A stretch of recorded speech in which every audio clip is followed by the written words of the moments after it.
it is cold and it is windy out here today. It's like 32 or something like that, 35 or something.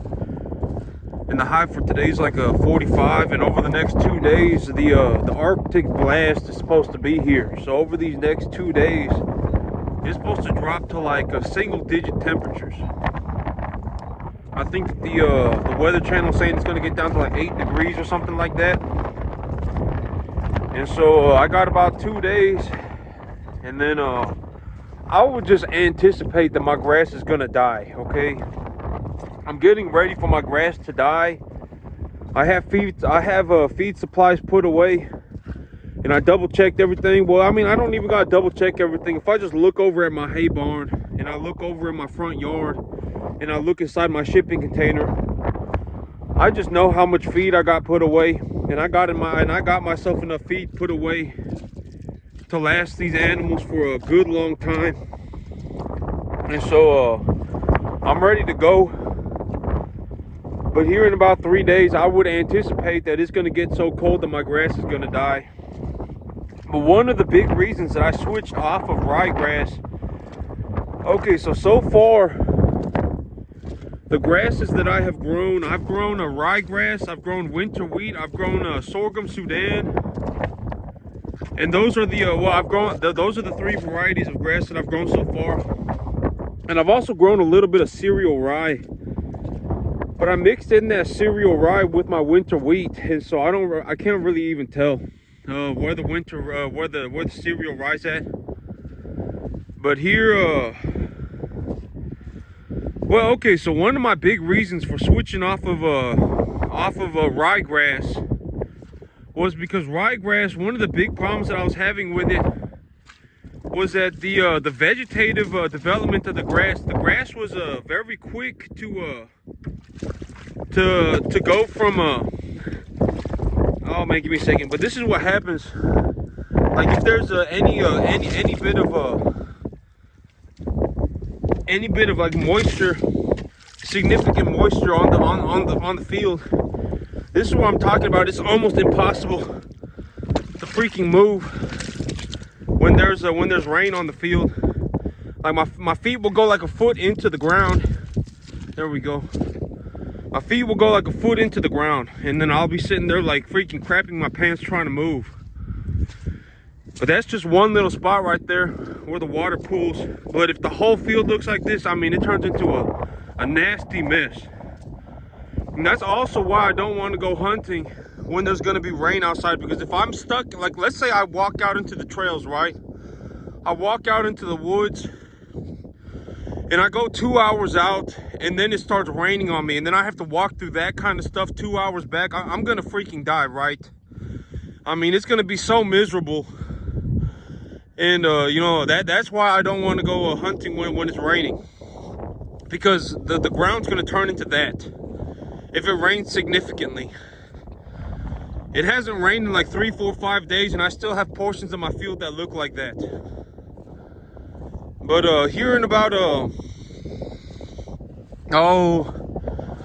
one of my big reasons for switching off of ryegrass was that ryegrass, the developmental cycles of the ryegrass are too narrow. Like the grass goes from early vegetative to late vegetative to early seeding to late seeding to death. It goes through these transitions very rapidly. Like the ryegrass, when the grass is at a proper stage of protein and digestibility for the animals to harvest it, it only stays in that window of opportunity for a very short amount of time. Like if I had planted ryegrass out here, like when we look at this grass, I don't have a single seed head out here, right? There's not a single seed head anywhere. I don't have any seed heads anywhere. And so that's the big benefit of growing a forage type winter wheat. So this winter wheat right here, this is called a Forage Max.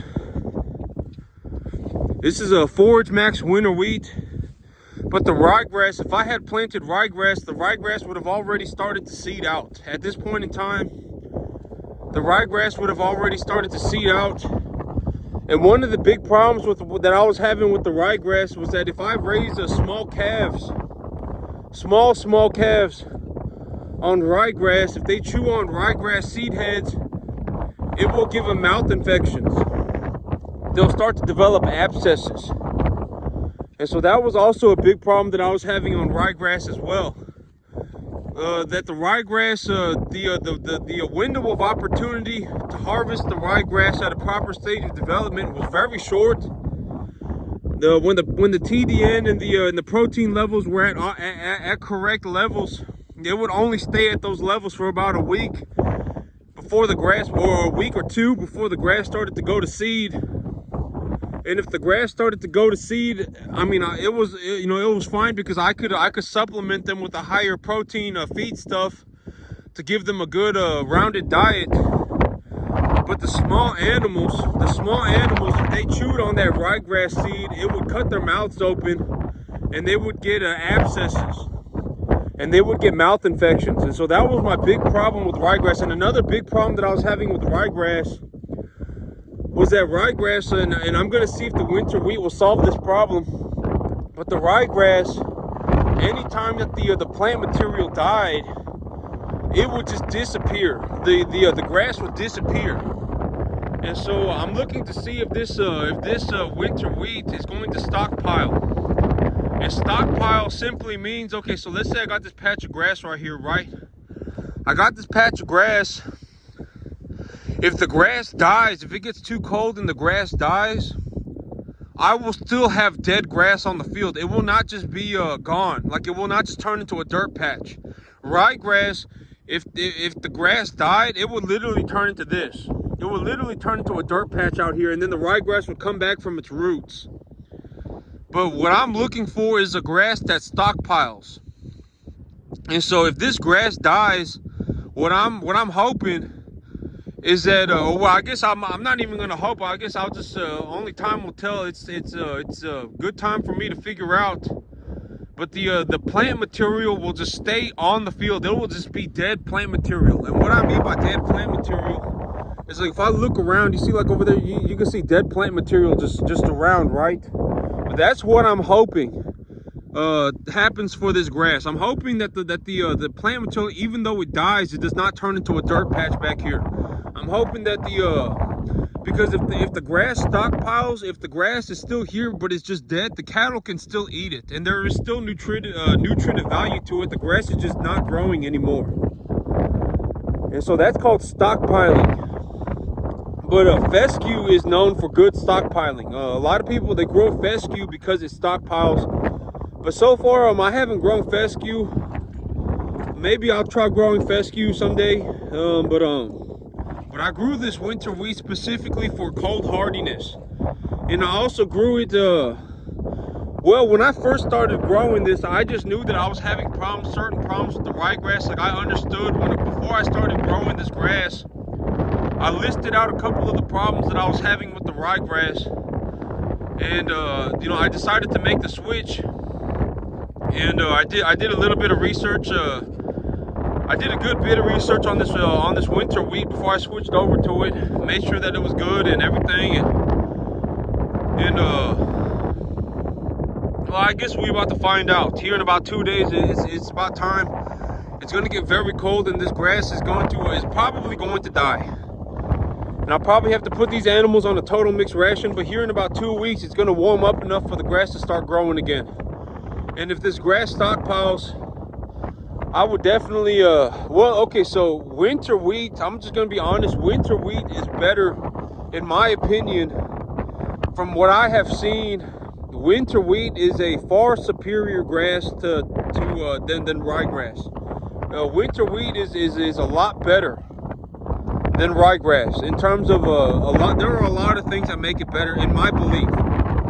Like, if it was me, I would grow a winter wheat over ryegrass every day of the week. I mean, 100% of the time, I would rather choose to grow a winter wheat over ryegrass.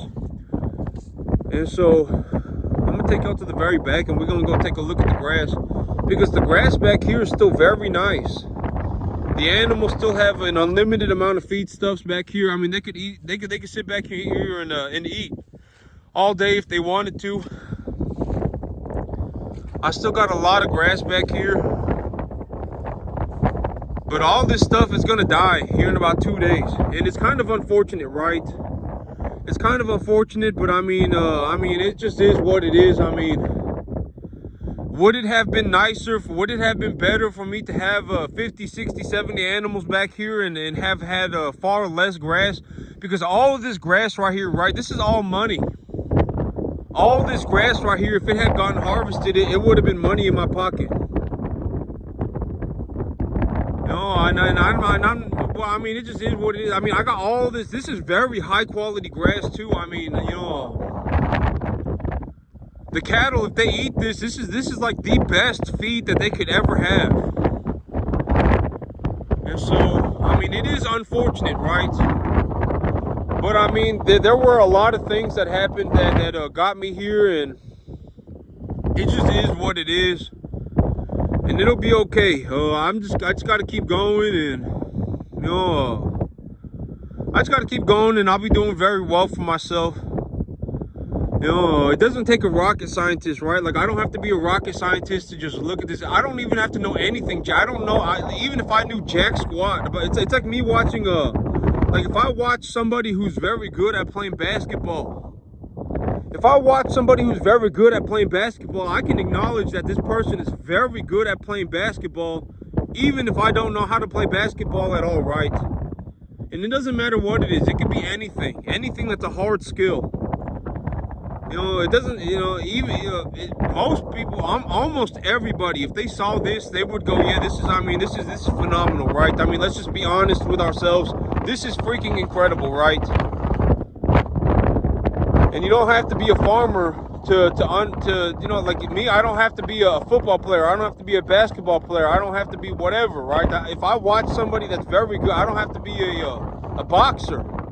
If I watch somebody who's good at something like that, I just know, like, oh man, like this person is freaking good, right? And so the work speaks for itself. And here in about 2 days, this is all gonna die. All the grass is gonna die. Oh, and I'm gonna see if it stockpiles, and if it stockpiles, that'd be fantastic. But if it doesn't, I mean, I'll just wait 2 weeks for the grass to grow back, and I'll put my animals on a total mixed ration until then. But you can actually see the grass moving around because it's so tall. When the wind blows like this, you can actually see the grass moving around all over the place because it's just so tall all over the place. And realistically, you know, to feed 10 acres of grass, to feed this much grass, 20 animals not even going to make a dent. Realistically, maybe need about a 75. And in terms of a business plan, it is in my best interest because, like this right here, you know, I have the opportunity to give these animals a very high quality of life, right?